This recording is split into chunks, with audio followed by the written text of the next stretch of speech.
ጥሪ ላቀርብላቸው የምፈልገው በውጭ ሀገር የተወለዱ የሁለተኛ ትውልድ ኢትዮጵያውያን በሚመለከት ነው።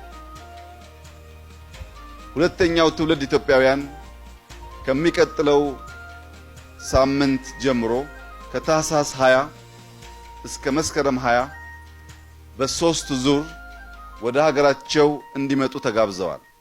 የመጀመሪያው ዙር ኮኔክት ቱ ዩር ካልቸር የሚል ነው። ባህላቸውን ማወቅ፣ ባህላቸውን መልሰው ማስታወስ እንዲችሉ የገናን በዓል፣ የጥምቀትን ከዚያም ተከትሎ የሚከበሩ የድል በዓላትን ከኛ ጋር እንዲያከብሩ ተጋብዘዋል። ሁለተኛው ዙር ከኤዩ ሰሚት ጀምሮ እስከ ክረምት መባቻ አካባቢ ያለው ኮኔክት ቱ ዩር ሂስትሪ የሚል ነው። ታሪካቸውን በእምነት፣ በባህል፣ በቋንቋ ያሉ ታሪካቸውን እንዲያውቁ የሚያስችል ነው። ሶስተኛው ዙር በእነሱ ሰመር በእኛ ክረምቱን እስከ መስከረም 20 የሚሻገር ሆኖ ይሄ ደግሞ ሊቭ ዩር ሌጋሲ የሚል ነው።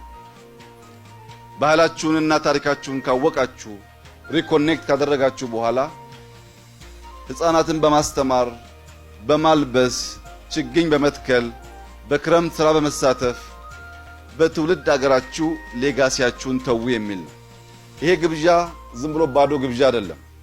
ለሁለተኛው ትውልድ የዲያስፖራ ዜጎቻችን ወደ ሀገር ስንጋብዝ የኢትዮጵያ አየር መንገድ፣ ሆቴሎቻችን፣ ሰርቪስ የሚሰጡ ተቋሞቻችን በሙሉ በቂ የሚባል ዲስካውንት ያደርጉላቸዋል።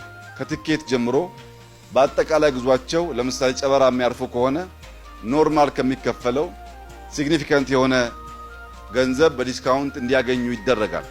ዋናው ከነዚህ ዜጎች ገንዘብ ማግኘት ሳይሆን ባህላቸውን፣ ታሪካቸውን እንዲያውቁ፣ ሀገራቸውን እንዲያውቁ፣ ሀገራቸውን እንዲወዱና ወደፊት የብልጽግና ጅማሯችን ፈር እየያዘ ሲሄድ መጥተው ሀገራቸውን እንዲያገለግሉ በማሰብ ነው። ኢትዮጵያ የኛም የነሱም ናት።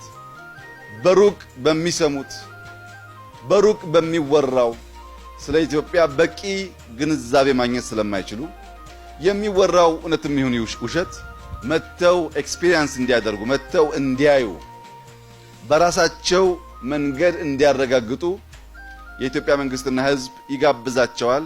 ሁለተኛው ትውልድ አሁን አገሩን የማወቅ ባህሉን፣ ታሪኩን የማወቅ ተግባር ከፈጸመ በኋላ በሚቀጥሉት ዓመታት በዋና ዋና ስራዎቻችን እንደየአቅማቸውና ደረጃቸው የሚሳተፉበት ሁኔታ በግልጽ ፖሊሲ የሚሰናዳና የሚጋበዙ ይሆናል።